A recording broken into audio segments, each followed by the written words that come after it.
In sum, the program does not involve the NSA examining the phone records of ordinary Americans.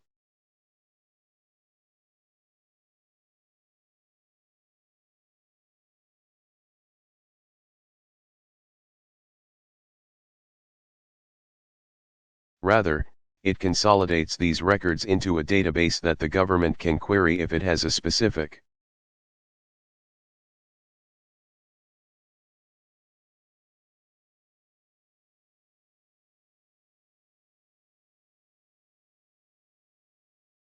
lead. A consolidation of phone records that the companies already retained for business purposes.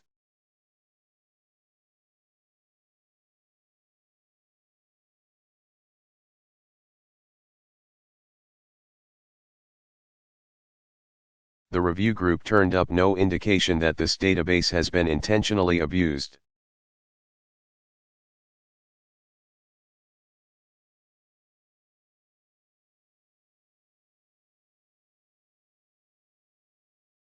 And I believe it is important that the capability that this program is designed to meet is preserved.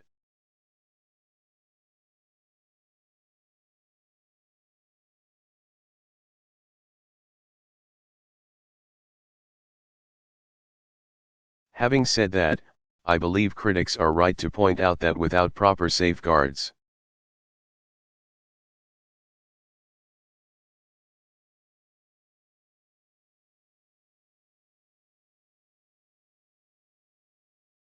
this type of program could be used to yield more information about our private lives.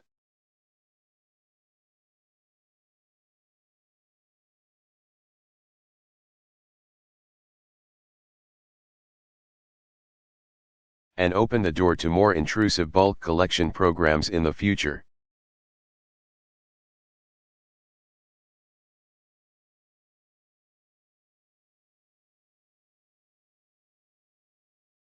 They're also right to point out that although the telephone bulk collection program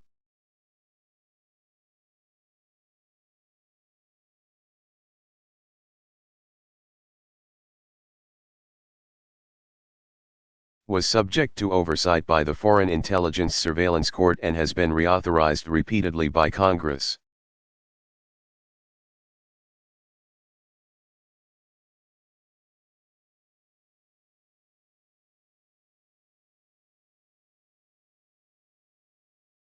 it has never been subject to vigorous public debate.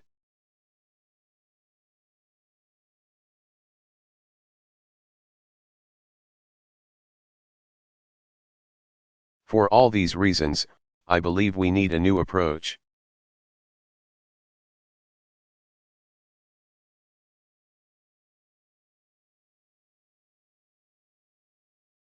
I am therefore ordering a transition that will end the Section 215 bulk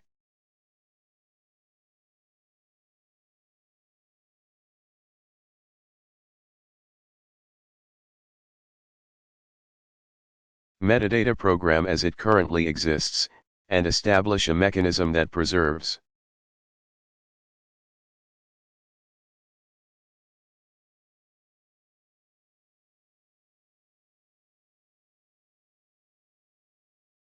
the capabilities we need without the government holding this bulk metadata.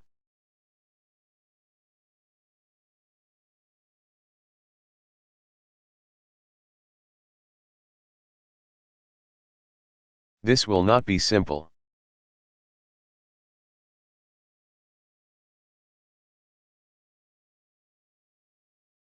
The review group recommended that our current approach be replaced by one in which the providers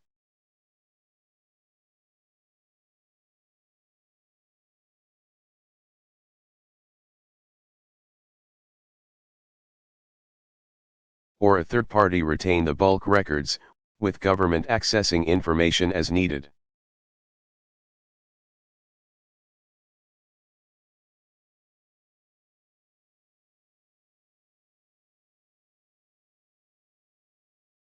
Both of these options pose difficult problems.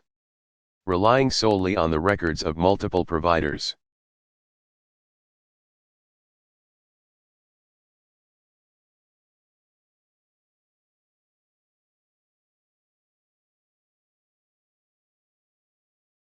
For example, could require companies to alter their procedures in ways that raise new privacy concerns.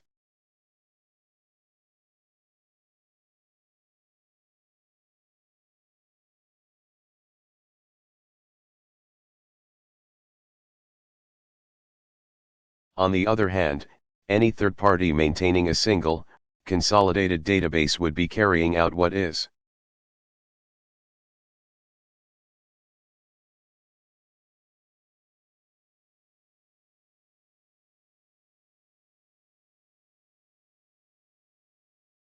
essentially a government function but with more expense, more legal ambiguity.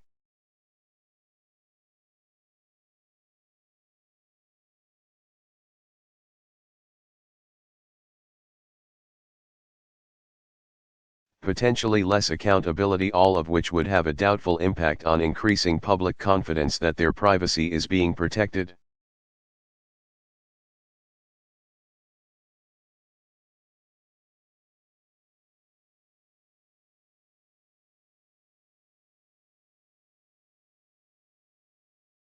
During the review process, some suggested that we may also be able to preserve the capabilities we need.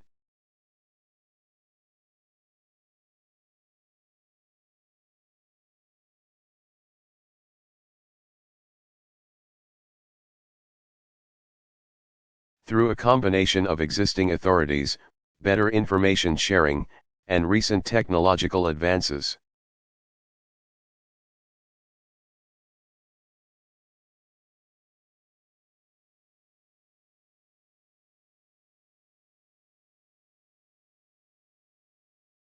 But more work needs to be done to determine exactly how this system might work.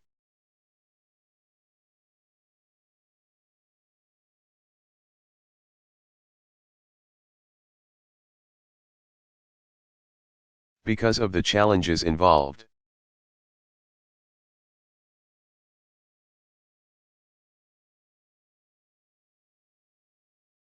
I've ordered that the transition away from the existing program will proceed in 2 steps.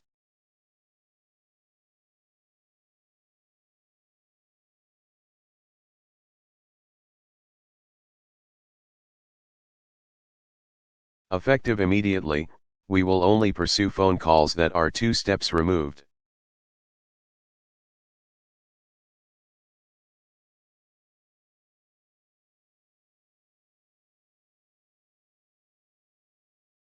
From a number associated with a terrorist organization instead of the current 3.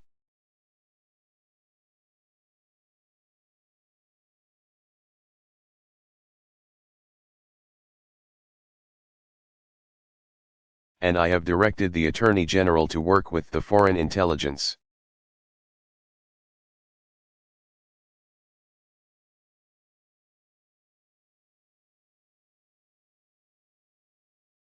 Surveillance court so that during this transition period,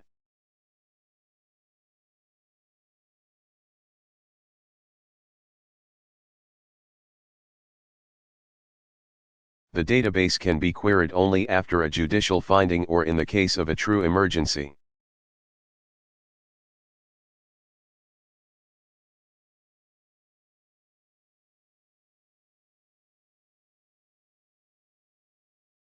Next, Step 2, I have instructed the intelligence community and the Attorney General to use this.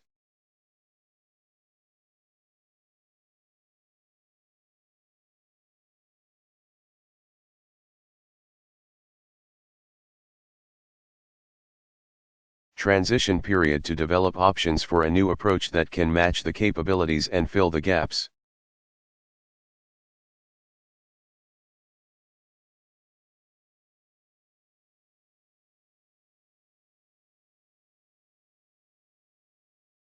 That the Section 215 program was designed to address without the government holding this metadata itself.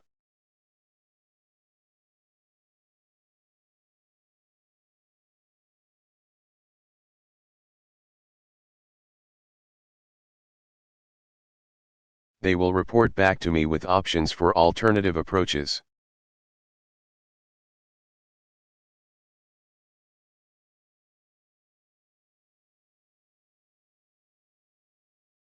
before the program comes up for reauthorization on March 28.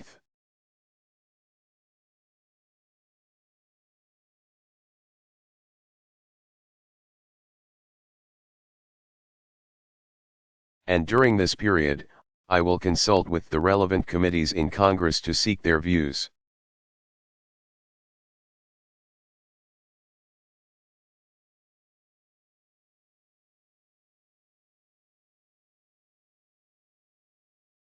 And then seek congressional authorization for the new program as needed.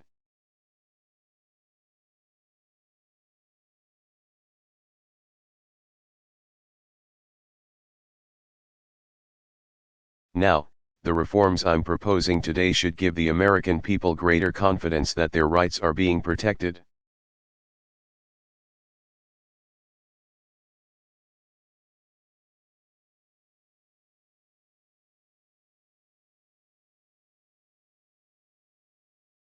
Even as our intelligence and law enforcement agencies maintain the tools they need to keep us safe.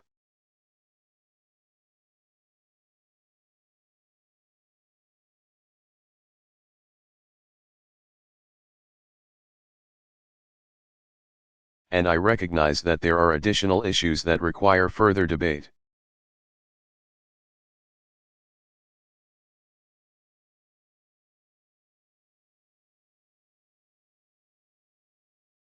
For example, some who participated in our review, as well as some members of Congress,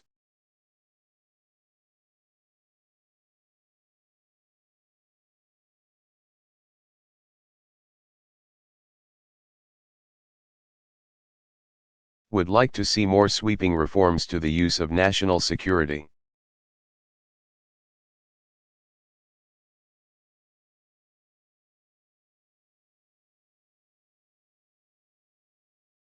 Letters so that we have to go to a judge each time before issuing these requests.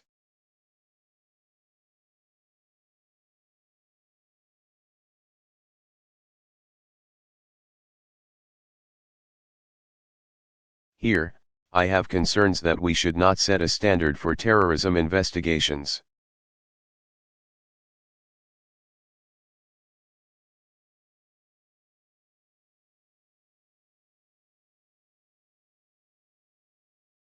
That is higher than those involved in investigating an ordinary crime.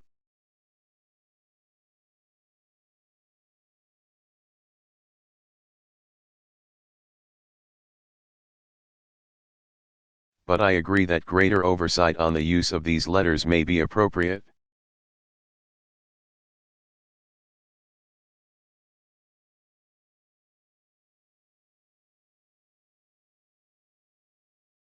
And I'm prepared to work with Congress on this issue.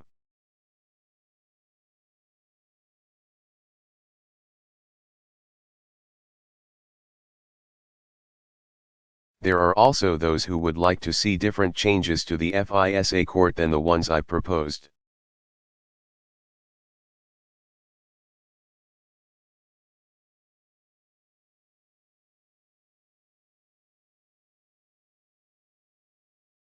On all these issues, I am open to working with Congress to ensure that we build a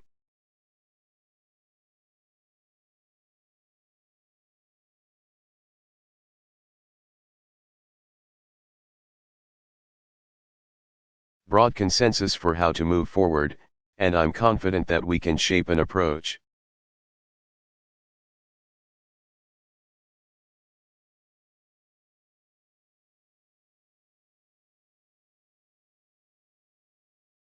That meets our security needs while upholding the civil liberties of every American.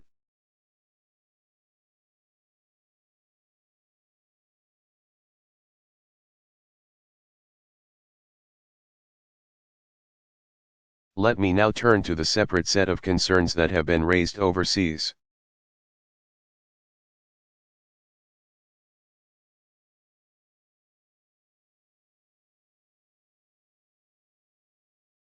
And focus on America's approach to intelligence collection abroad.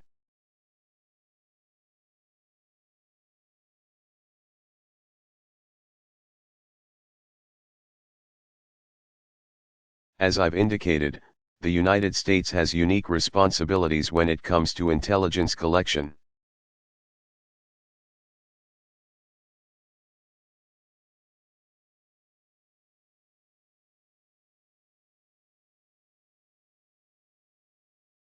Our capabilities help protect not only our nation, but our friends and our allies, as well.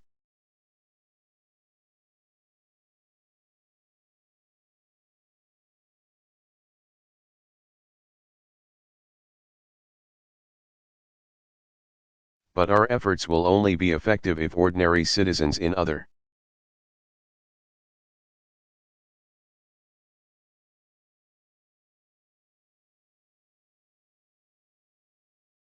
countries have confidence that the United States respects their privacy, too.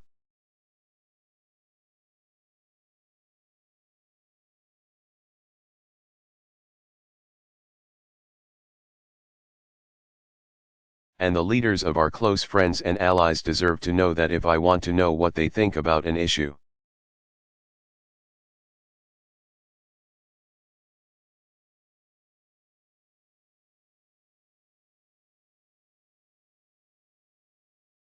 I'll pick up the phone and call them, rather than turning to surveillance.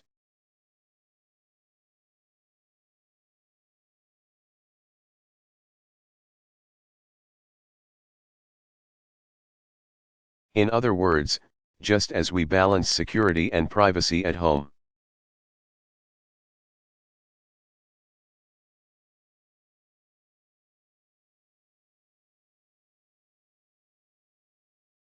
our global leadership demands that we balance our security requirements against our need to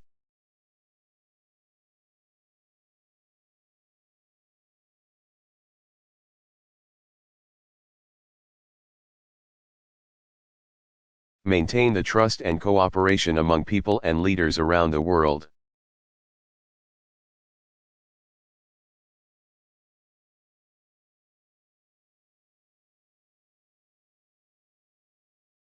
For that reason, the new presidential directive that I've issued today will clearly prescribe what we do.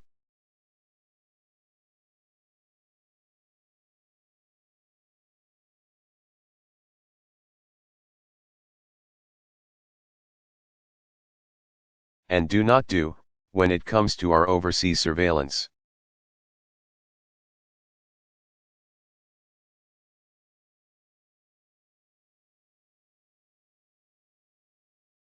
To begin with, the directive makes clear that the United States only uses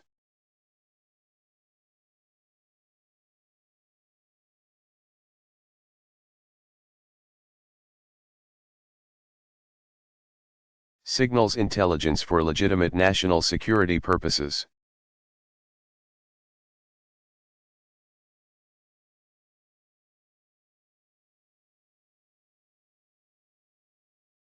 And not for the purpose of indiscriminately reviewing the emails or phone calls of ordinary folks.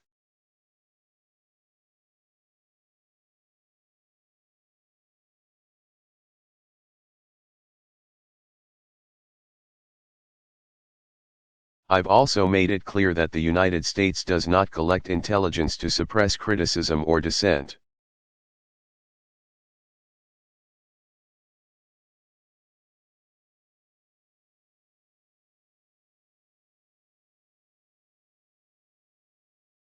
Nor do we collect intelligence to disadvantage people on the basis of their ethnicity.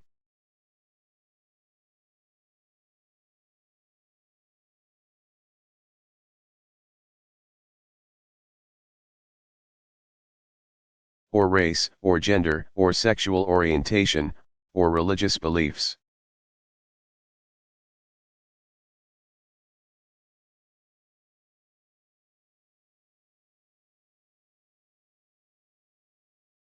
We do not collect intelligence to provide a competitive advantage to U.S. companies or U.S. commercial sectors.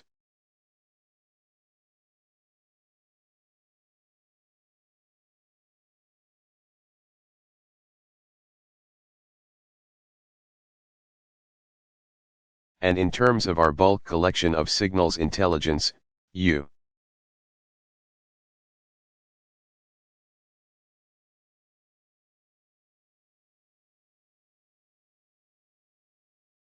intelligence agencies will only use such data to meet specific security requirements.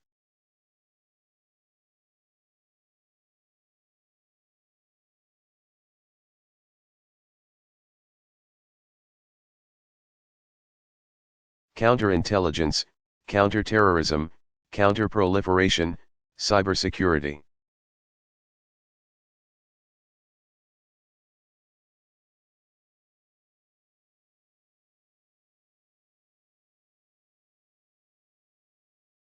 Force protection for our troops and our allies, and combating transnational crime, including sanctions evasion.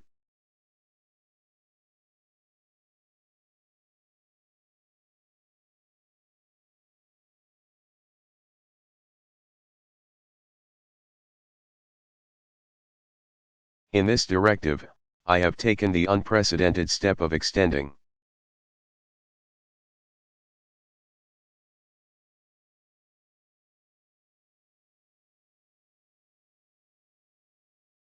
certain protections that we have for the American people to people overseas.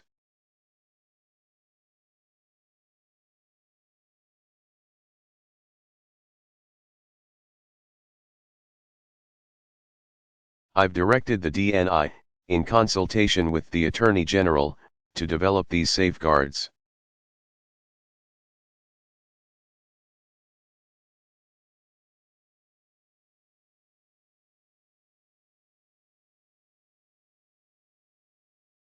Which will limit the duration that we can hold personal information, while also restricting the use of this information.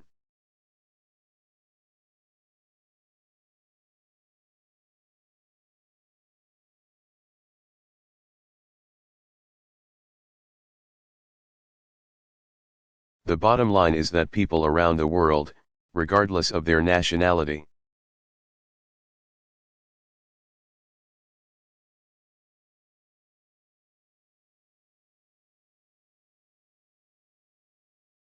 should know that the United States is not spying on ordinary people who don't threaten our national security.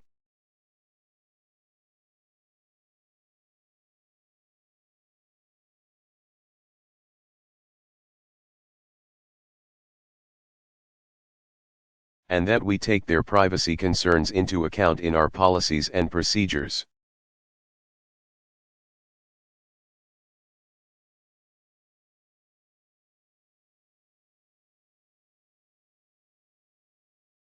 This applies to foreign leaders as well.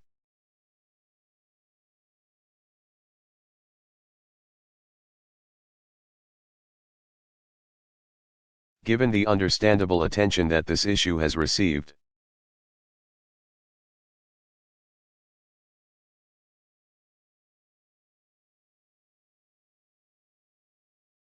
I have made clear to the intelligence community that unless there is a compelling national security purpose,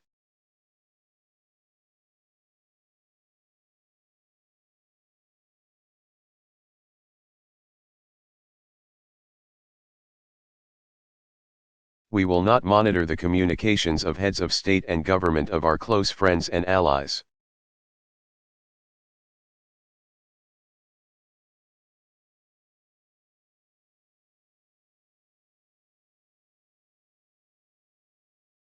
And I've instructed my national security team, as well as the intelligence community,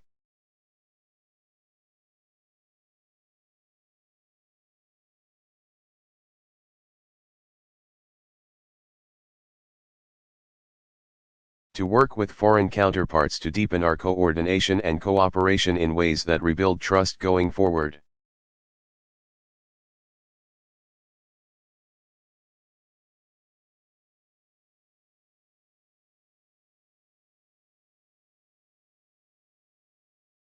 Now let me be clear, our intelligence agencies will continue to gather information.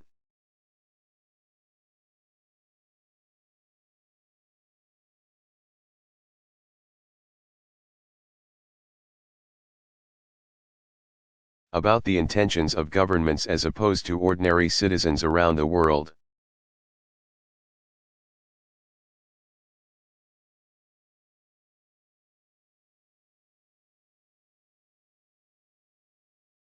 in the same way that the intelligence services of every other nation does.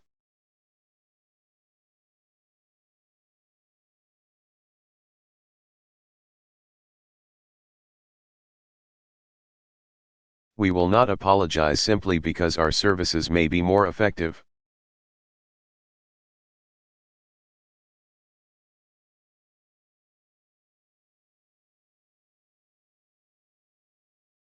But heads of state and government with whom we work closely, and on whose cooperation we depend,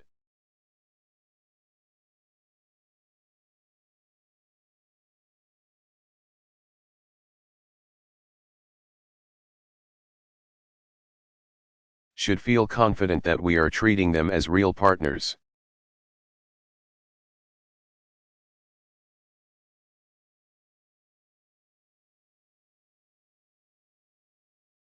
And the changes I've ordered do just that.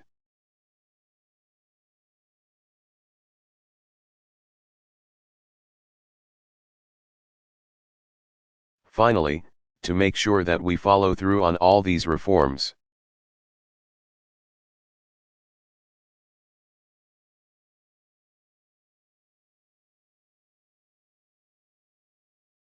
I am making some important changes to how our government is organized.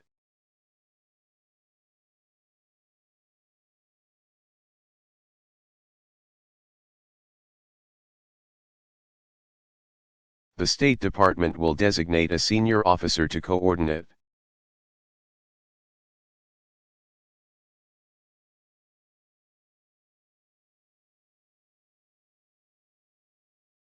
Our diplomacy on issues related to technology and signals intelligence.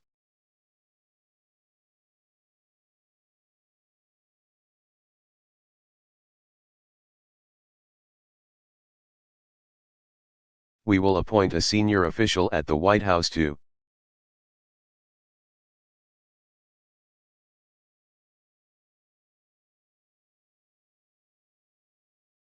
implement the new privacy safeguards that I have announced today.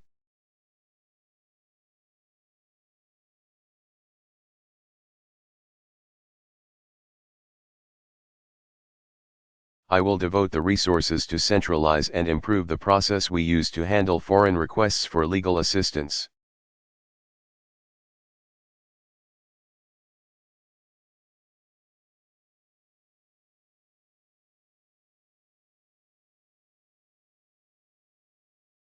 Keeping our high standards for privacy while helping foreign partners fight crime and terrorism.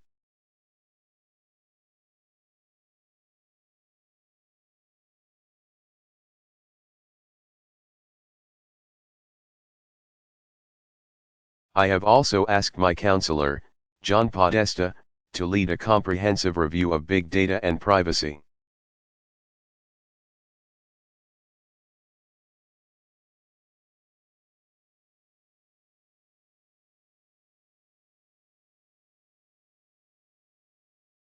And this group will consist of government officials who, along with the President's Council of Advisors on Science and Technology,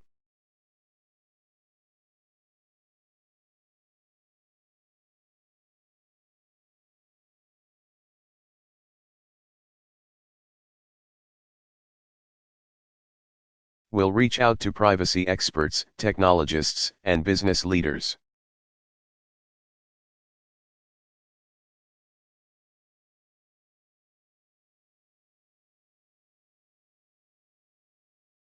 And look how the challenges inherent in big data are being confronted by both the public and private sectors.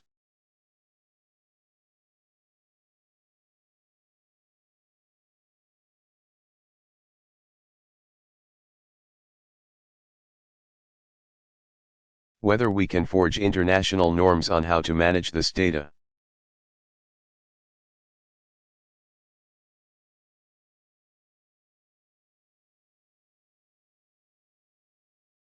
and how we can continue to promote the free flow of information in ways that are consistent with both privacy and security.